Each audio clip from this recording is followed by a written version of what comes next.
ఇప్పటి వరకు ఎవరు కారే ఎన్నికల ప్రచారంలో బిజీగా ఉన్నారు. ఇప్పుడు నామినేషన్ల పర్వం మొదలైంది. ప్రస్తుతం మనం పర్చూరు ఎమ్మెల్యే అదేవిధంగా టీడీపీ అభ్యర్థిగా బరిలో ఉన్నటువంటి ఏలూరు సాంబశివరావు గారి దగ్గర ఉన్నాం. ఈరోజు నామినేషన్కి వెళ్ళబోతా ఉన్నారు. అసలు ఇప్పటి వరకు ప్రచారం ఎలా సాగింది ఒకసారి సార్తో మాట్లాడే ప్రయత్నం చేద్దాం. నమస్తే సార్. ఎన్నికల ప్రచారం మొదలుపెట్టారు. ప్రచారంలో ఎట్లా ప్రజల నుంచి ఎలాంటి రెస్పాన్స్ మీకు వస్తూ ఉంది? వాస్తవం పర్చూరు నియోజకవర్గం నుంచి తెలుగుదేశం, జనసేన, బీజేపీ 3 పార్టీలు ఉమ్మడి అభ్యర్థిగా నేను బరిలో దిగుతూ ఉన్నాను.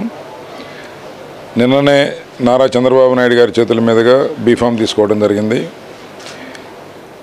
గత 12 సంవత్సరాలుగా ఈ నియోజకవర్గంలోని ప్రతి గ్రామంతో ఒక అనుసంధానం ఉంది. ఇక్కడ ఉండే సమస్యలు, ఇక్కడ పరిస్థితుల మీద ఒక స్పష్టత ఉంది, అవగాహన ఉంది. ఏదైతే గత 5 సంవత్సరాలుగా ఈ రాష్ట్ర ప్రజల్ని పీడించుకు తిన్న వైఎస్ఆర్ కాంగ్రెస్ పార్టీ పరిపాలనకి చర్మగీతం పాడడానికి ప్రజలు సిద్ధంగా ఉన్నారనేది నేను ప్రచారంలో కానీ వివిధ సందర్భాల్లో ప్రజల్లోకి వెళ్ళినప్పుడు స్పష్టంగా కనిపిస్తూ ఉంది. ప్రజలకి మేలు చేయకపోగా ప్రజలతో వ్యాపారం చేస్తూ ప్రజల యొక్క ప్రయోజనాలని పనంగా పెట్టి పరిపాలన సాగించాడు జగన్మోహన్ రెడ్డి గారు. కేవలం ఒక వ్యక్తి స్వార్థానికి రాష్ట్ర భవిష్యత్తు బలైపోయింది. కాబట్టి అది స్పష్టంగా ప్రజల్లోకి వెళ్ళినప్పుడు కనిపిస్తాం.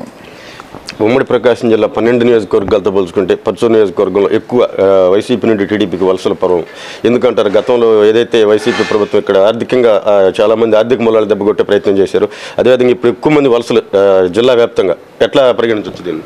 ప్రజల్లో ఉన్న కసి, పొలిటికల్ సిస్టంలో ఉండే వ్యక్తులకి కాన్ఫిడెన్స్ పోవటం, ఈ రెండు ఆ పార్టీ నుంచి చాలామంది నాయకులు బయటకు వస్తూ ఉన్నారు. ఆ పార్టీలో పనిచేసిన వ్యక్తులు శాసనసభ్యులుగా, ఎమ్మెల్యేలుగా, లేకపోతే ఎంపీలుగా, మంత్రులుగా పనిచేసిన వ్యక్తులకి సీట్ ఇస్తామన్నా కూడా వద్దని చెప్పి ఎక్కడన్నా బయట పార్టీల్లో ఆపర్చునిటీ వస్తే బయటికి వెళ్ళిన సందర్భాలు ఈ రాష్ట్రంలో చాలా ఉన్నాయి. కాబట్టి ఒక వ్యక్తి యొక్క స్వార్థం, అలాగే అతని యొక్క మైండ్ సెట్కి ఈ వైఎస్ఆర్ కాంగ్రెస్ పార్టీ నాయకులు కూడా బలైపోయారు. గ్రామస్థాయిలో ఉండే ఎన్నో సంవత్సరాలుగా రాజకీయం చేస్తున్న నాయకులు ఈరోజు గ్రామాల్లో వైఎస్ఆర్ కాంగ్రెస్ పార్టీ నాయకులు తలెత్తుకొని తిరగలేని పరిస్థితి, మరలా వెళ్ళి జగన్మోహన్ రెడ్డి గారి తరఫున ఓటు అడగలేని పరిస్థితి ఆయనే కల్పించాడు. కాబట్టి అందుకే ఈరోజు వలసలు విపరీతంగా వారి యొక్క గౌరవ మర్యాదలకి భంగం కలగకుండా 4 మంచి పనులు చేసే అవకాశం ఏ పార్టీలో జరుగుతుందో ఆ పార్టీలోకి వెళ్ళటం సహజం. పర్చూరు నియోజకవర్గంలో ఈరోజు నామినేషన్ వేయడానికి వెళ్తా ఉన్నారు. మీరు ప్రజలకు ఇచ్చేటువంటి వాగ్దానం 2024లో ఎన్డీఏ కూటమి అధికారంలోకి వస్తే ప్రధానంగా మన పర్చూరు నియోజకవర్గంలో ఉన్నటువంటి సమస్య ఇది, దీని పరిష్కారం కోసం కృషి చేస్తాను. ఈ నియోజకవర్గంలో చాలా సమస్యలు అలానే ఉన్నాయి. గతంలో తెలుగుదేశం 14-19 మధ్య అధికారంలో ఉన్నప్పుడు కొన్ని సమస్యలు పరిష్కారం చేయడానికి ప్రయత్నం చేశాం, అందులో సఫలీకృతమయ్యాం. కానీ 5 సంవత్సరాలు అభివృద్ధి లేకపోతే సాధారణ చిన్న పనులు కూడా చేసుకునే పరిస్థితి లేదు గ్రామాల్లో. కేవలం ప్రచారంతోనే ఈ ప్రభుత్వం పబ్బం గడుపుకుంది. కాబట్టి ఎన్నో సంవత్సరాలుగా పడుతున్న బాధలకి రాబోయే ఎన్డీఏ ప్రభుత్వం ఖచ్చితంగా బాధ్యత తీసుకొని వాటన్నిటిని కూడా పూర్తి చేస్తుంది. ముఖ్యంగా ఈ ప్రాంతంలో వ్యవసాయమే ప్రధానం. ఇక్కడ నాగార్జున సాగర్ ఆధునీకరణ పనులకి ఆ రోజు 100 కోట్ల రూపాయలు వెచ్చించి చిట్ట చివరి ఎకరానికి కూడా నీళ్లు తీసుకెళ్లిన ఘనత ఆనాటి తెలుగుదేశం ప్రభుత్వాన్ని. 5 సంవత్సరాలు ఎక్కడా కూడా YSR Congress party water regulation మీద కనీసం నోటిఫికేషన్ కూడా ఇవ్వలేదు. డ్యాములో నీళ్లున్నా రైతుకి నీళ్ళు ఇవ్వలేని పరిస్థితి తీసుకొచ్చారు.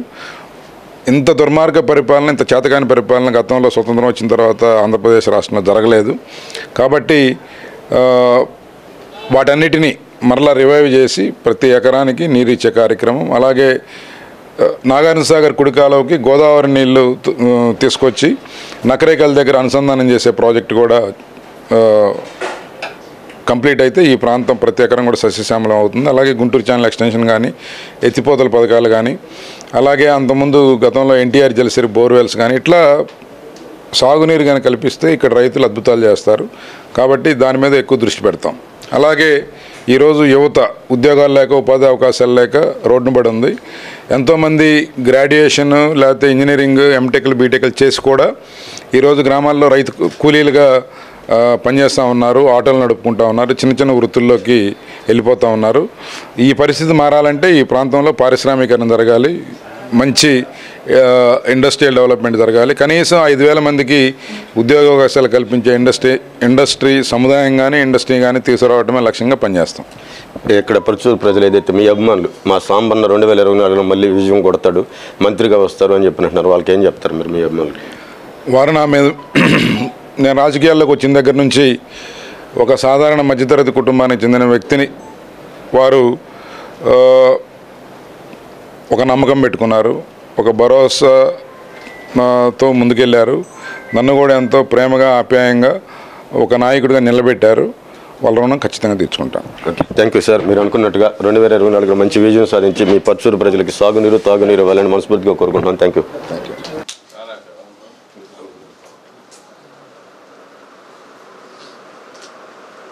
గుండె సంరక్షణ కోసం మరింత జాగ్రత్త తీసుకోవడం అవసరం. ప్రకాశం, నెల్లూరు, కర్నూలు జిల్లాల్లో తొలిసారిగా ఆస్టర్ రమేష్ హాస్పిటల్స్ ఒంగోలులో అత్యాధునిక 160 స్లైడ్స్ UCT 780 స్కానర్ అందుబాటులోకి తెచ్చాయి. Computerised tomography, coronary angiography, CTCA దీనివల్ల సాధ్యమవుతుంది. CTCA పరీక్ష వల్ల గుండెకు రక్త సరఫరా చేసే కరోనరీ ఆర్టరీస్ కి జబ్బు చేసిందేమో తెలుసుకోవచ్చు. గుండెపోటు వస్తుందన్న దానికి అదే తొలి హెచ్చరిక. ఇతర పరీక్షలతో పోలిస్తే ఈ ఆధునిక పరీక్ష వల్ల ఎన్నో ఉపయోగాలున్నాయి. అసలు సమస్యని కరెక్ట్గా తెలుసుకుని తగిన వైద్యం చేసే వీలుంటుంది.